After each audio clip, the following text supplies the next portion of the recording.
Memes. What are they? Where did they come from? What makes something memetic? And what is their relevancy to academia? In this video, we'll explore those questions and try to develop answers from academic sources and meme-oriented websites. My name is Ryan Strand, working for the Media Arts and Design program at James Madison University, and this is an honors option project. I'll work to defend the pictures and lines of text that populate your newsfeed as relevant, even intriguing forms of shared cultural meaning that demand study, or the field of memetics. For it is with memes that we can begin to better understand the process of cultural transmission in the digital age. To even begin to discuss memes, one must look to the internet, which, if you think about it, is a truly bizarre gathering place. According to Time magazine, more than 43% of the total global population actively uses the internet. That comes out to a handsome 3.2 billion people. When you stuff that many people into one system, how do they communicate? Since the beginning of time, pictures have been used as a powerful form of communication. Cave drawings from more than 20,000 years ago tell us that images have meant something to humans and have done so for a very long time. Fast forwarding through thousands of years of history, wars, and invention, we arrive in the age of the internet, a locale where digital images, pictures, viral videos, and blogs dominate our space of communication. The term meme was first coined by Richard Dawkins, the renowned evolutionary biologist. In his own 1973 publication, The Selfish Gene, Dawkins describes memes as an idea, behavior, or style that spreads from one person to another within a culture. A meme acts as a unit for carrying cultural ideas, symbols, or practices that can be transmitted from one mind to another.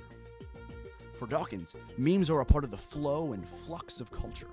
In other words, popular ideas flourish and multiply while others die out quickly in a process like genetic transmission and the survival of the fittest theory. Lemore Schiffman, author of Memes and Digital Culture, heralds memes as a group of digital content units sharing common characteristics of content, form, and/or stance. From this definition, Schiffman concludes that internet memes are multi-participant creative expressions through which culture and political identities are communicated and negotiated. Another author writing on memes, R.M. Milner, disagrees with Schiffman's point that memes are always text collections and expands his definition into the realm of viral content in general, painting an increasingly broader definition of memes. He describes them as the linguistic, image, audio, and video text created, circulated, and transformed by countless cultural participants across vast networks and collectives. An early example of this, dating well before the internet culture we know today, and one of the first examples of memetic content, is the World War II era drawing, Kilroy Was Here. The graffiti drawing made from chalk was first spotted on ships as they were being constructed in a Massachusetts-based shipyard by shipman James A. Kilroy, and soon the iconic image made its way into the European front. The illustration was simple and easily reproducible, with soldiers from many countries participating.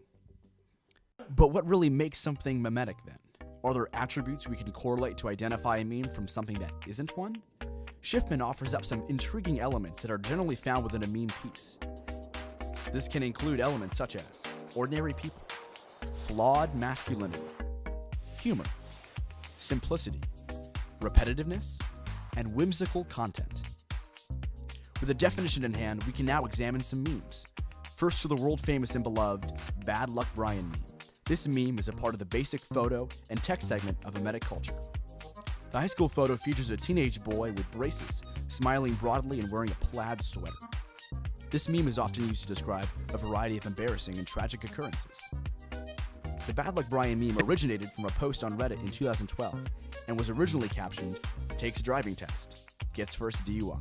That same day, the memetic photo went viral, and soon thousands of Redditors would create or share their own Bad Luck Brian experience with the easy-to-use template provided by the post. The We Are the 99% meme is another example of this quickly spreading participatory, photo-based process. Spurred on by Occupy Wall Street protests in New York City, protesters of the corporatocity soon took to Tumblr and posted photos of themselves with handwritten signs detailing how America's financial system was affecting their life. The slogan-based meme quickly spread and was featured on major news sources and was dubbed the top meme of 2011. The downtrodden faces of the internet protesters soon brought about parodies and spin-off posts, including those from conservative activists who titled themselves the 53% and paid federal income taxes so others could complain on Wall Street. Clearly, memes can serve as a form of political participation with tens of thousands of people sharing ideas and political thoughts. Often, this participatory internet culture can take a turn for the subversive and spark denigrating photos and content. An example of this is none other than the Pepe the Frog meme, an anthropomorphic frog originating from the 4chan-based comic series Boys Club. The frog generated interest on 4chan after first appearing in 2005, but became a wider-known figure after being shared by Katy Perry on her Twitter in 2014. Soon after this, rapper Nicki Minaj retweeted a similar photo of Pepe. The sudden alarm would come in 2015, however, when then-presidential candidate Donald Trump tweeted an illustration of himself characterized as the frog. Soon after this, several alt-right and white supremacist groups would go on to appropriate the character and proliferate hateful messages. This trend of hateful Pepes would lead the Anti-Defamation League to designate the meme as a hate symbol. The ADL would team up with Pepe's creator Matt Furry to save the meme. The transformation and misuse of Pepe the Frog is a perfect example of how memes and digital culture can represent a dangerous and lax environment for offensive language. Sites like Reddit and 4chan can represent a culture where offensive jokes and images are praised and rewarded with internet points, with moderators doing little to stop popular denigrating content and hate. Places like this can be inhospitable for different people groups and a haven for hateful rhetoric and content. Something many internet users would say is a necessary measure for free speech and the very nature of the internet. This difference in opinion and knowledge of meme communities and culture has led to a disconnect experienced by many users. This can be attributed to a variety of reasons, including age, knowledge of popular video games, movies, and television shows, and the location of where memetic content is seen. Viewing memes on Facebook presents a distinctly different browsing experiences from Reddit, Funny Junk, and 4chan. The difference in time distribution and the form of content created within these systems breeds unique memes, many of which would appear as confusing or out of place within another setting. This distinction between content is a part of what makes memes unique as the people who make them, individualized with different preferences and interests. One thing is for sure, memes have developed and changed in significant ways in the past 10 to 12 years. They have provided a platform for people to comment on societal change, politics, and daily life in a way that connects and divides like few platforms have ever done before. The rapidly increasing spread of the internet within our daily lives allows for memetic content to take on new configurations. With an academic focus, memes can act as artifacts for interactions and proliferations of ideas shared and adopted by groups. Thus, the unique culture of the digital age continues to evolve alongside the millions of people who participate within it. And that is what makes a meme a meme.